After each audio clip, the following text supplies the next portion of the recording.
ঐতিহ্যবাহী চুইঝাল গাছ মোটামুটি আমাদের এইদিকে মানে উত্তর অঞ্চলে খুব একটা বেশি পপুলার না। অন্যান্য অঞ্চলে যেমন মাংসের সাথে বা মাছের সাথে অনেক চুইঝাল খায়, আমাদের এদিকে খুব একটা পাওয়া যায় না, ভালো মানের তো পাওয়া যায় না। তো রিসেন্টলি আমাদের বাসায় আমি কিছু চুইঝালের গাছ লাগিয়েছি, প্লাস হচ্ছে শ্বশুরবাড়িতেও লাগানো হয়েছে। গাছগুলো মাসাল্লাহ অনেক বড় হয়ে গেছে, এটা যেহেতু অনেক বড় গাছের সাথে দিতে হয়, ভালোই বড় হয়ে গেছে। তো তোমরা প্লিজ আমার চ্যানেলটা সাবস্ক্রাইব করে দিও। সেই অনেক দিন আগে আপনাদের সাথে শেয়ার করেছিলাম যে একটা প্যাশন ফ্রুট বা আনারকলি গাছ আনিয়েছিলাম সিলেট থেকে, বাট সময়ের অভাবে লাগানো হয়নি। অবশেষে প্রায় 3-4 মাস পরে গাছটিকে লাগানো বলবো না, জাস্ট মানে পুঁতে রেখে দিব, যেহেতু সময় হচ্ছে না, গাছটাকে প্রপারলি লাগাতে হবে। কোনো সার মাটি কিছুই নেই, জাস্ট একটা জায়গায় মাটি কুপে লাগিয়ে রাখলাম। পরবর্তীতে এটাকে আমরা প্রপার কেয়ার করবো ইনশাআল্লাহ, যেহেতু এখন সময় কম, গাছটা এভাবে থাকলে মারা যেতে পারে। তোমরা প্লিজ আমার চ্যানেলটা সাবস্ক্রাইব করে দিও। Thank you.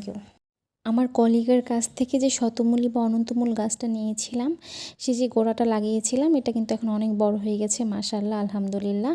এই অনন্তমূল বা শতমূল গাছটা কিন্তু অনেক উপকারী একটা গাছ, আয়ুর্বেদিক কাজ, এটা খুব ব্যবহৃত হয়। এটা হচ্ছে রক্ত পরিষ্কার করে, আপনার প্রস্রাবে ইনফেকশন জ্বালাপোড়া থেকে বা আপনাকে অ্যালার্জি থেকে বাঁচায়। মেয়েদের হরমোনাল ব্যালেন্সের ক্ষেত্রেও অনেক সময় এটা ডাক্তাররা মানে আয়ুর্বেদিক ডাক্তাররা প্রেসক্রাইব করে থাকে। তো পানি না পেতে পেতে গাছগুলোর গোড়া এমন শক্ত হয়ে গেছে। আর আপনারা জানেন যে কোনো গাছের গোড়ায় কিছুদিন পর পর একটু হচ্ছে মাটি খুঁড়ে দিতে হয়, তাহলে পানিটা মোটামুটি ভালোভাবে পাস হয়। গরমের কালে মাটি কিন্তু শক্ত হয়ে যায়, তো প্রত্যেকটা গাছের গোড়া অনেক বেশি মাটি শক্ত হয়ে গেছে। তো আমি এগুলোকে গোড়াগুলো একটু খুঁড়ে খুঁড়ে প্রত্যেকটা গাছের গোড়ায় পানি দিয়ে দিচ্ছিলাম।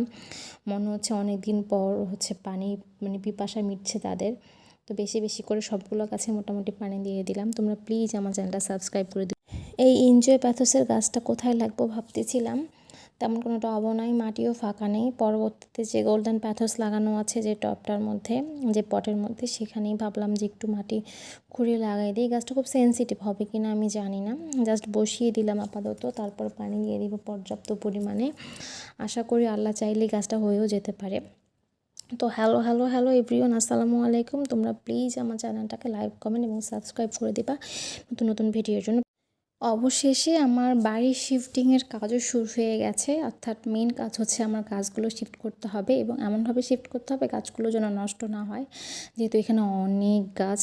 তো আমরা ভাবেছি যে গাছগুলো আমরা বালতি এবং ফলের ক্যারেটে করে নিয়ে যাব, তাহলে হয়তো গাছগুলো ভালো মতো থাকবে, অর্থাৎ সেফ থাকবে।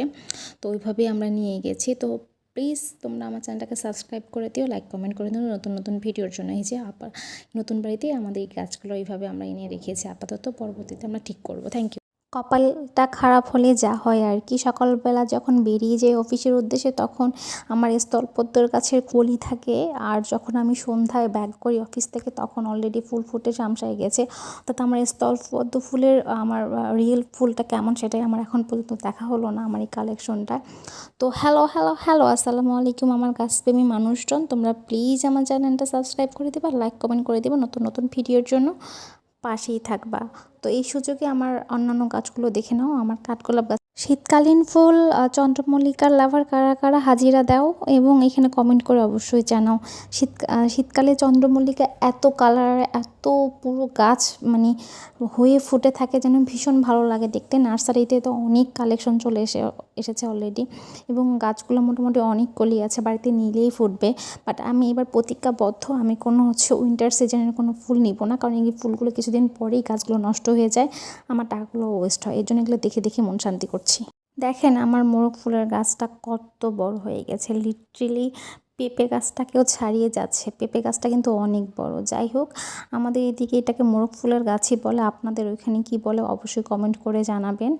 সো এই গাছটা মোটামুটি অনেক মোটা হয়ে গেছে। আমার লাইফে মোরগ ফুল গাছ আমি এত বড় হতে দেখিনি, আমারটা যত বড় হয়েছে। রিসেন্ট কিছু ভিডিওতে দেখলাম পাহাড়িরা এই গাছে মানে এই গাছের শাক খায়। সো আমাদের এখানে অবশ্যই এটা খাওয়া হয় না। তো আপনারা প্লিজ আমার চ্যানেলটা সাবস্ক্রাইব করে দেবেন, লাইক কমেন্ট করে দেবেন।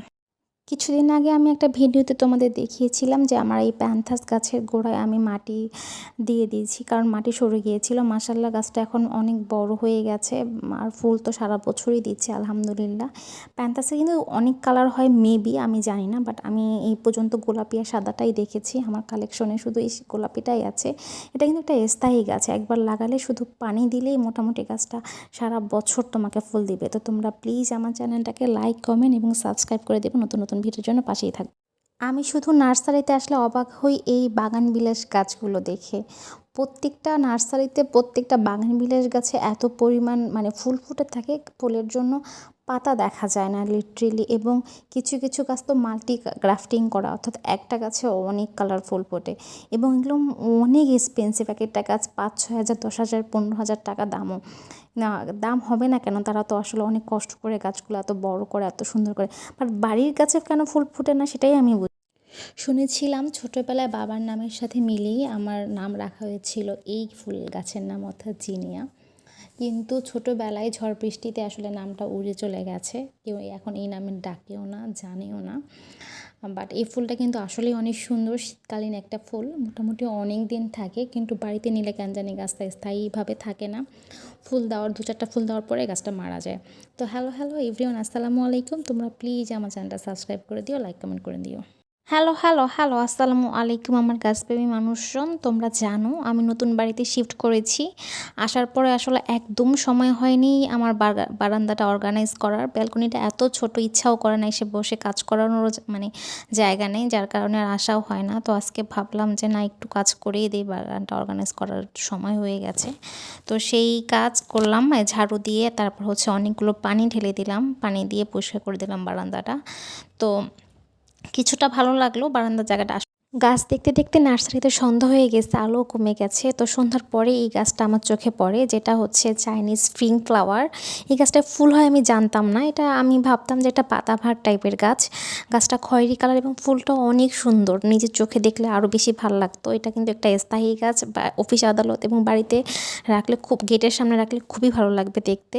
আমার কাছে ভীষণ পছন্দ হয়েছে। তো হ্যালো এভরিওয়ান, তোমরা প্লিজ আমার চ্যানেলটা সাবস্ক্রাইব করে দেবা, লাইক কমেন্ট করে দেবা নতুন নতুন ভিডিওর জন্য, পাশেই থাকবা।